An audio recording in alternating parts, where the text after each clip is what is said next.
Abasore bafasha abadandaza n'abaguzi kw'isoko benshi bazi kw'izina rya COTEBU mu gisagara ca Bujumbura. Bikorera ibidandazwa bitandukanye bigizwe cane n'ibiharage n'umuceri. Batubwiye ko ivyo bibafasha kubaho neza naho bibatwara inguvu nyinshi. Kuyinjiza 30, shinge 40, musi ni 20.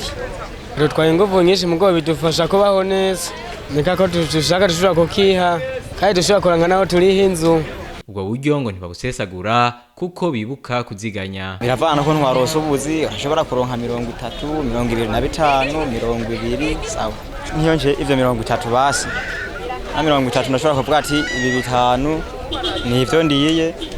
Ibindi bitanu biri pembeni ni nk'ivyo kuzoriha inzu. Ayasigaye rero agacaja ha. Ku buryo nanje bise nkacambuka tubunyene ngo manduge bica bimbangukira mu buryo bwo kuyungurutsa. Abasore bahamagarira abandi bangana gukura amaboko mu mpuzu bakirinda ingeso mbi no gusamara.